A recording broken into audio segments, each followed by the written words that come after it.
When Canadians hear the government talk about Bill C16, they probably think this is a bill about protecting victims. They hear about protecting women from abuse, they hear about protecting children from exploitation, they hear about stopping the spread of deepfake pornography, they hear about tougher measures against coercive control and abusive relationships. Most Canadians would hear that list and say, well, of course, who could possibly be against that? The answer is nobody. But Conservatives support those objectives because we believe victims deserve protection, children deserve protection, and families deserve protection. That's the fundamental job of government, protection of its citizens. The problem is that Bill C16 is a little bit like buying a house because the front porch looks beautiful, only to discover later that the foundation is compromised. The government points Canadians towards the parts of the bill everyone likes, while hoping they don't notice the parts that change everything. Because buried inside this legislation is a poison pill that would allow judges to bypass virtually every mandatory minimum sentence in the criminal code. But first, we need to understand how we got here.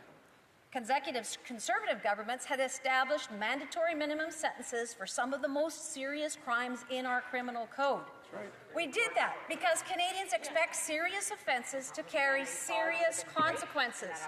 Child sexual exploitation, weapons trafficking, armed extortion, drive-by shootings, and human trafficking were not treated as ordinary crimes because the harm they cause is extraordinary. But for 10 years, this Liberal government has systematically weakened the principle that serious crime must carry serious consequences. Liberal Bill C-75 weakened bail laws and pushed the justice system toward release at the earliest opportunity. Liberal Bill C-5 removed mandatory minimum penalties for a range of serious offences, including crimes involving firearms and dangerous drugs. Time and again, police officers, prosecutors, victims advocates, premiers, and community leaders warned that the government was moving in the wrong direction. Time and again, those warnings were dismissed. Today, Canadians are seeing the consequences. Violent crime has increased dramatically. Human trafficking has increased dramatically. Sexual assault has increased dramatically. Organized criminal networks have become stronger and more sophisticated. What Canadians are witnessing is the inevitable result of a philosophy that views punishment as the problem rather than crime itself, that the rights of the criminal are more important than the rights of the victim. That's why Bill C-16's get out of jail free card is a poison pill that Canadian communities will once again be forced to swallow. The Liberals will tell you that Conservatives are standing in the way of getting strong laws passed, but I can assure you Conservatives are standing in the breach, fighting to keep criminals from getting off with a slap on the wrist for serious crimes. Right. Mr. Speaker, understanding Bill C-16 requires a deeper understanding of the path that led us here.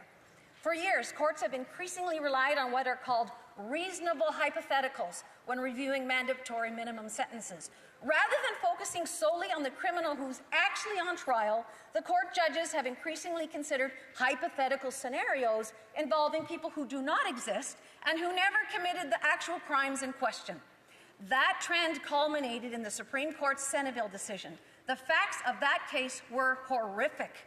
One offender possessed 475 files, including 317 images of children, most between the ages of 3 and 6, many depicting acts of sexual abuse I can't bring myself to say out loud here in the House.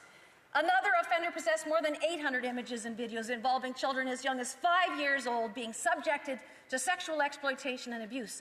That's hundreds of images documenting the abuse of vulnerable children. Most Canadians would think that the court would look at those offenders and apply the mandatory minimum sentence appropriate. Instead, the court chose this moment to question mandatory minimums altogether. Judges based their decisions on hypothetical story of a teenager sending a hypothetical intimate photo to a hypothetical boyfriend or girlfriend, and that hypothetical photo is later shared with a hypothetical someone. The court claimed concern that the same mandatory minimum law could apply, even though the case before them was very, very real and very, very serious. Because of that hypothetical case, the court struck down Parliament's mandatory minimum sentence. The government then had a choice. It could have changed the law to deal with that specific concern while keeping the law while keeping strong penalties in place for serious child sexual exploitation offences. Instead, the Liberals used that court decision as the reason for creating the new get-out-of-jail-free card in Bill C16. That's why Canadians should look carefully at what this bill actually does rather than what the Liberals say it does. The government wants Canadians to believe that Bill C16 is a major public safety initiative. It points to provisions dealing with deepfake pornography. It points to provisions with coercive control. It points to provisions dealing with intimate partner violence. All those measures are designed to attract support, but while Canadians are focused on those headlines, the Liberal government has inserted this poison pill. They call it a safety valve, a phrase carefully chosen because it sounds limited, reasonable, and harmless. But the government insists this power will only be used in exceptional cases. Yet when Conservatives proposed reasonable safeguards to ensure that outcome, every safeguard was rejected. Canadians should ask themselves a simple question. If the government truly intended that this be used only rarely, why did it refuse every attempt to define what rarely actually means? The answer is obvious. The government's presenting Canadians with one bill while pursuing a very different objective beneath the surface. That objective became even clearer during committee study. Conservatives approach this legislative constructively because we recognize there are very good measures worth preserving. Our goal is not to destroy the bill. Our goal is to strengthen it and ensure that victims remain at the centre of this legislation. We proposed safeguards that would have limited access to the safety valve to offenders with no prior record. We proposed ensuring that sentences would not be reduced below half of Parliament's mandatory minimum. We proposed excluding extortion offences. We proposed excluding aggravated sexual assault. We proposed excluding serious child sexual offences. We proposed excluding some of the most serious crimes that Parliament has already determined deserve firm sentencing consequences. Every one of those amendments was rejected. Conservatives also proposed stronger notification requirements so that victims of intimate partner violence and coercive control would be informed about release decisions affecting offenders. Those amendments were rejected as well. The significance of those votes cannot be ignored. The government did not accidentally create an overly broad get-out-of-jail-free card. It deliberately defended it. It didn't overlook the concerns raised by Conservatives. It considered those concerns and voted against them. The result is legislation that speaks passionately about victims while systematically rejecting measures that would strengthen their protection. Mr. Speaker, Conservatives support stronger protections for women, stronger protections for children, stronger measures against deepfake exploitation, stronger recognition of the devastating harm caused by coercive control. Those objectives are important and they need support.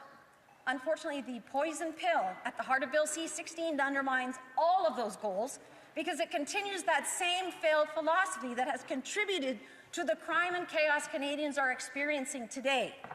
At a time when communities are demanding greater accountability, the government is creating new opportunities for offenders to avoid consequences.